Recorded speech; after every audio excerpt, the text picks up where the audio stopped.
Magandang araw sa inyo mga kapatid. Ituloy ako si Bobet at gusto kong i-share sa inyo na una kong upload dito sa YouTube na doon sa kabilang channel. Yung channel na yon is Buldet Little Boyo.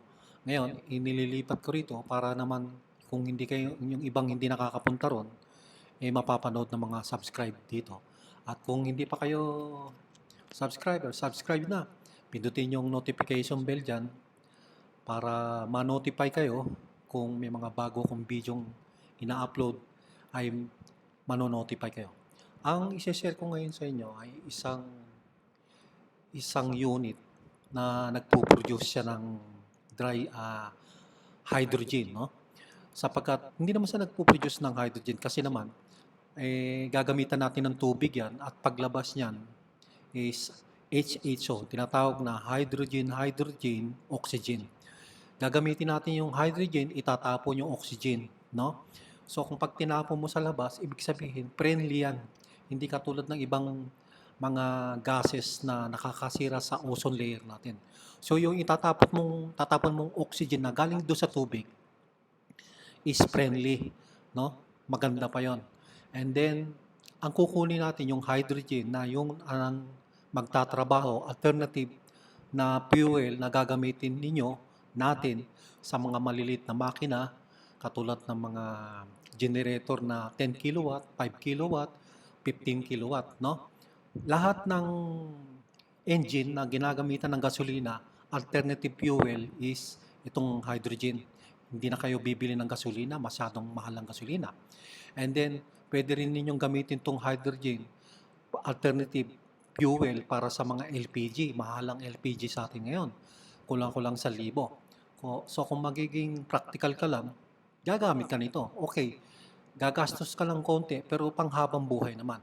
Ang ituturo ko sa inyo yung mga bagay na dapat at hindi dapat na katulad tong stainless, no? Yung ginamit yan, 100% stainless. Huwag kayong gagamit ng stainless, basta stainless lang, no? Para ma-testing nyo yung 100% stainless, kukuha kayo ng magnet, mamagnetin yung stainless. Pag yung na-magnet, o kaya na-magnet siya ng konti, hindi siya 100% na stainless, no?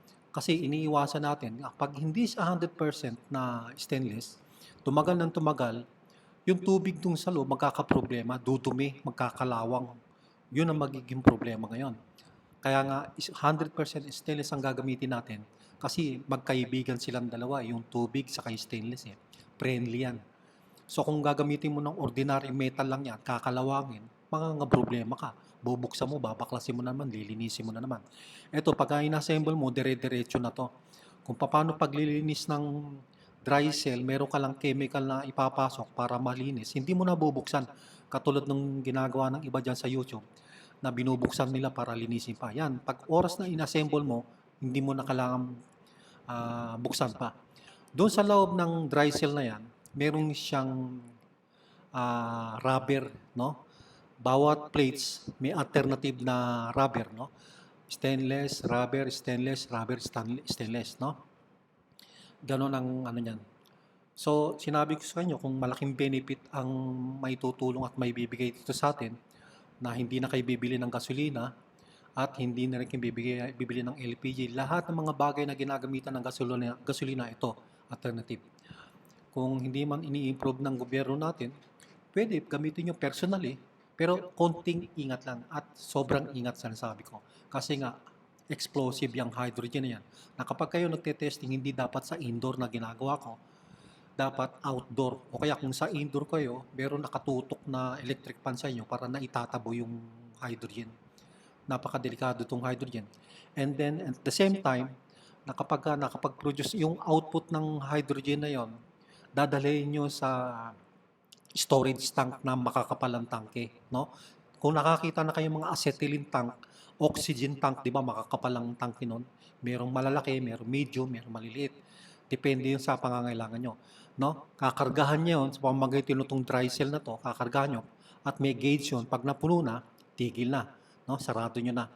So, ang purpose nitong dry cell na ginawa ko, isang maliit saka isang malaki, ay makapag-produce tayo ng hydrogen. Wala akong pinakita rito sa video nito na storage tank, diretso kagad, testing kagad. Pero dapat ipasok nyo sa storage tank para pagka binuksan nyo yung output, tuloy-tuloy, kung saan man ninyo connection, kunyari kinonection nyo sa oven, tuloy-tuloy lang, apoy. Ganon. O kaya kinonection nyo sa kotse nyo, o kaya sa malit na generator, o sa kuliglig, no? Tuloy-tuloy ang daloy ng hydrogen dahil nga naka-imbak yung hydrogen doon sa may storage. Di katulad ko, hindi tuloy-tuloy, papindot-pindot lang, ganon. Dahil wala akong ginamit na storage. From the output of the dry cell, yun ang pagtetesting ko. So, panoorin natin itong video para magkaroon kayo ng konting idea na sinishare ko sa inyo at makakatulong sa atin to mga kapatid.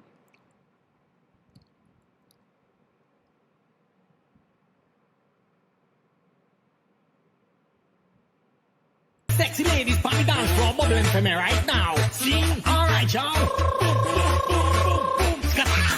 Bubbling, everybody bubbling, everybody bubble, bubble, pop, bubbling, bubbling, bubbling, everybody bubbling, everybody bubble, bubble, pop, bubbling, bubbling, bubbling, everybody bubbling, everybody bubble, bubble, pop, bubbling, bubbling, bubbling, everybody bubbling, everybody bubble, bubble, pop, bubbling, bubbling, bubbling, everybody bubbling, everybody bubble, bubble, pop, bubbling, bubbling, bubbling, everybody bubbling, everybody bubble, bubble, pop, bubbling, bubbling, bubbling, everybody bubbling, everybody bubble, bubble, pop, bubbling, bubbling, bubbling, everybody bubbling, everybody bubble, bubble, pop, bubbling, bubbling. Yo! Ha ha! Me want to see all the sexy ladies on the dance floor bubbling for me right now. Sing, alright, y'all. Bubbling, everybody bubbling, everybody bubble, bubble, pop, bubbling, bubbling, bubbling. Yan, tinawag ko isang father and son kasi nga isang maliit saka isang malaki. No? Huwag kayong mag-confuse. Kaya ako gumawa ka nito para yung maliit na yon, para sa mga motorsiklo, may wave kayo, may sasakyan kayo, may kotse, ano mang ginagamitan ng maliliit. At yan ang gagamitin. Then yung malalaki is pang mabilis ang kargahan ngayon. Pwede rin to kasi ang purpose naman ng dry cell na yan para mabilis ang imbak doon sa may storage. Depende yan. No? Depende sa paggagamitan ninyo. Kunyari, malaking generator na. Siyempre, malakas kumain ng fuel yun. Yan ang gagamitin nyo, malaki. Para habang kumakain siya, tapos nagkakarga naman din. No? Binibigyan ko lang kayo ng idea. No? Balik tayo doon sa may, sa aking, yan. Ang pinag-produce nito is 10 liter per 1 minute. No? How much more kung nagpinapaandar nyo yung dry cell na yan within 30 minutes, di 30 liters, di napakalaki nun, no? Kunyari, malaking tangke nyo, no? Eh di yan ang gagamitin nyo. Doon naman sa maliit,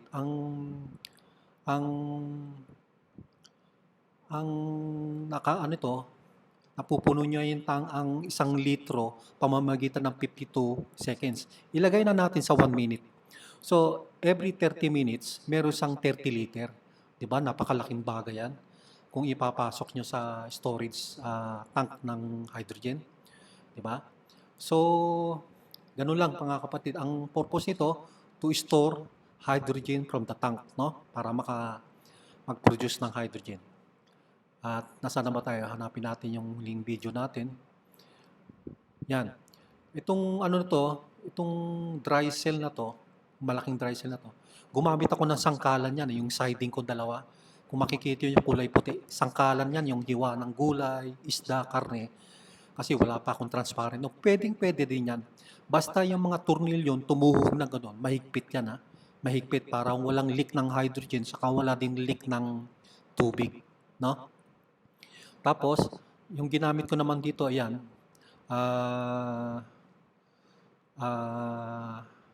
transparent, yan, makikita nyo yung reaction ng tubig at yung yung hydrogen sa loob, no? Balik muna tayo doon sa baka magkaroon kayo ng confuse dito. Yan. Kung makikita nyo yung para medyo malinaw, yan. Kung makikita nyo yung connection na yan, black, white, red, actually hindi naman, wag nyo nang sundin yung kulay na yan, no? So, naglagay ako ng positive na galing doon sa baterya o kaya kung meron kayong provide na power supply, no? Ay ang gitna niyan, yung puti, gawin yung positive yan. Tapos yung black and red, yan ang gagawin yung negative supply galing doon sa baterya o kaya doon sa may power supply nyo. Okay? Isang positive, dalawang negative. Okay? Punta tayo doon sa may ano. Tapos, yan ang gasket sa loob, no? Yung rubber. Kung saan ako kumuha ng rubber, no? Nakikita nyo yung rubber ng, ano, yung interior ng gulong. Punta kayo lang sa mga junk shop, ang daming gulong na ano eh. Bili kayo ng mga solbabida o kaya interior na mga butas-butas na. Yun. Tapos sukatan nyo, yun, gupitin nyo, tahin nyo, katirin nyo yan, kung anong space. Kasi yung loob ng rubber na yan, nandyan ang tubig saka yung hydrogen eh. Kung nakikita nyo yung puting PVC na yan, yan ang input ng tubig, tapos nasa taas yung hydrogen. Nasa taas yung hydrogen, magpo-flow na yon, papunta na sa labas yon. Okay? At ano pa ba? Yan. 36 plates, gumamit ako dito sa malaki. At 4 ang positive, 4 din naman negative. 28 ang neutral. Alternate lahat yan. Positive, neutral, negative, positive, neutral, negative, positive, neutral, negative. Ganon. Doon sa maliit, ganon din. Yan. Magkabila, negative, no? Magkabila, negative, tapos sentro yung positive supply. Tapos yung gitna ng neutral sa negative is neutral na yon. Walang connection yon, no? Basta may connection, yung positive, negative lang. And then, yan na nga, tinawag ko ng father and son. Isang maliit, isang malaki. Tuloy tayo.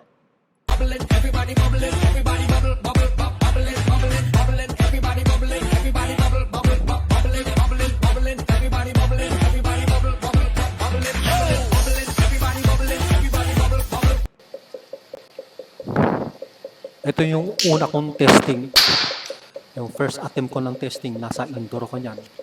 Hindi siya delikado dahil yung hose, yung output ng hydrogen, pinasok ko sa loob ng baso. Kinukulik ko lang yung hydrogen, then susuplayan ko ng apoy.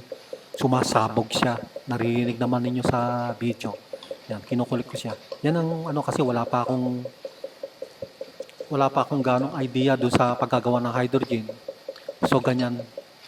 No? Yan ang una kong testing. Yan. So makikita nyo, sumasabog, di ba? Ganyan. Ito yung second attempt ko, yung total assembly ng hydrogen, no? Yan, kung makikita nyo. Wala pa akong safety tank yan. Yung output yan, dumiretso sa may bote na may tubig. Tapos lumalabas yung hydrogen, yung bubble na yon, yung hydrogen yon. Yan ang primary current, no? Tapos may power supply, AC to DC. Yan ang water tank, diretso sa may dry cell na yan. Tapos may 18 volts siya, no? Yan ang output na ng hydrogen, papunta na rin sa may bote. Yan. Yan na yung hydrogen, no? Yung hydrogen output niyan, didiretso sa may pressure tank na makakapal para i-imbak nyo. Tapos may pressure gauge kayo doon para malalaman nyo kung puno na o hindi. Ganon ang paggawa nun. Ito naman yung second attempt ko kung paano sukatin ang hydrogen kung puno na o hindi. Yung ilalim ng plastic na yan, butas yan, no? Tapos nagpo-flow yung hydrogen, nag-evaporate yan. Kapag yung puwet ng plastic umabot na ron sa may itim na yon, ibig sabihin nakasa 1 litro na tayo. Inuurasan ko kung ilang minuto makapuno ng 1 litro. So pagte-testing ko,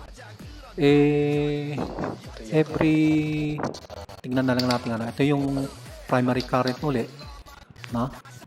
Tapos ito yung timer natin. Ita-time ko siya.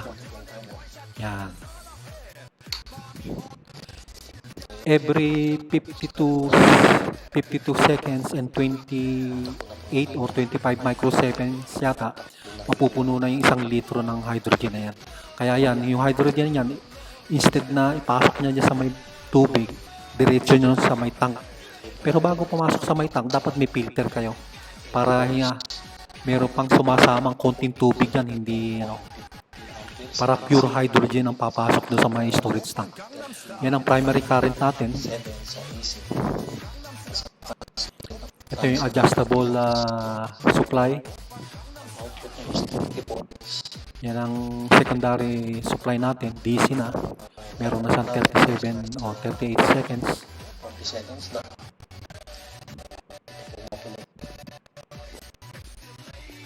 Okay.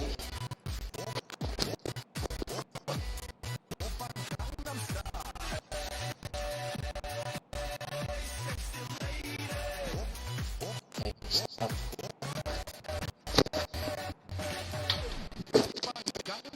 Okay, napuno na po yan. Kinalabasan po is 52.25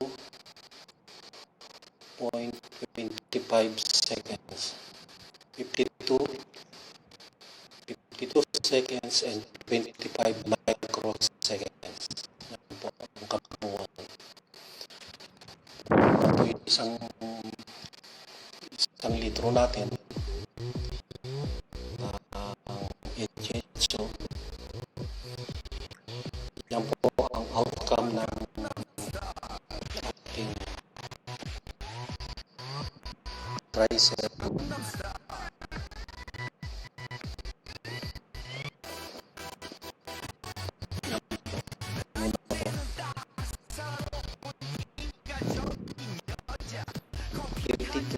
Seconds and 25 microseconds.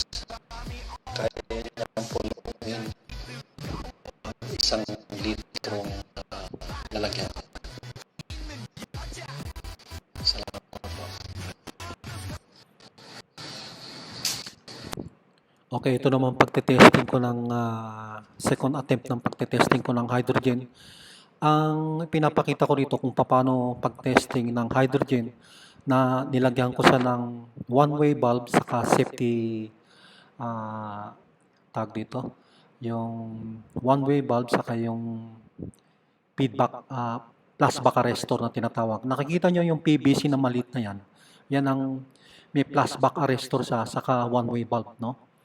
Yan, saka yung yan sa may tingnan nyo yung daliri ko na hintuturo ko yan. Merong isang one-way valve yan. One-way valve lang siya. Tapos yung PVC, one-way valve saka flashback arrestor. Ang purpose nito ay para hindi magkaroon ng feedback o kaya hindi magkaroon ng delta. Kapag ang hydrogen na pinanggagalingan ay doon sa may storage at hindi kayo naglagay niyan, babalik yung apoy, pupunta doon sa may tank, may posibilidad na sumabog. Sasabugan ay aksidente pa mangyayari sa inyo. Kaya katulad ng tinetesting ko kanina, hindi ako gumamit yan. Diniretso ko sa baso o kaya sa bote. Safety rin yun. Pero hindi nakadiretso sa storage tank. Kasi pagka storage tank ng pinanggalingan ng hydrogen, ibig sabihin marami ng laman yun. At kapag nagte-testing kayo ng ganyan, o kaya ginagamit ninyo, dapat gumamit kayo ng flashback arrestor, saka one-way valve, then safety na yon. Hindi didiretso yung apoy o yung hydrogen dun sa may pinanggalingan niyang storage tank dahil nga pipigilan sa ng one-way valve saka arrestor. Merong slow motion to, makikita ninyo kung papaano, no? Dumadalo yung apoy na gano'n, hanggang dun lang siya. Kaya yan ang advantage ng gagamitin nyo sa hydrogen nyo kung gagawa kayo ng ganyan. Panoorin natin tong video na to.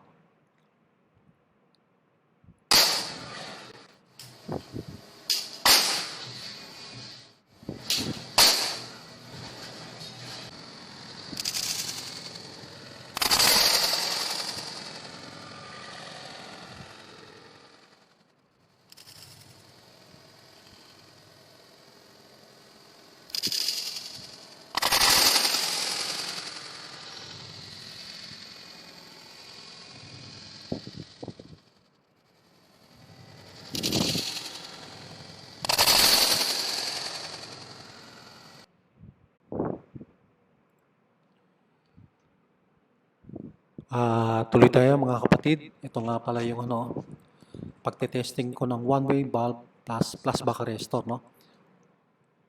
Makikita niyo sa video, yan, sa water tank, dumiretso doon sa ilalim, sinuplayan siya ng tubig, then, yan, output niya sa flashback arrestor plus one-way valve, no? Gumamit ako ng one-way valve flashback arrestor, no? And then, yan. Kung makikita nyo, yan.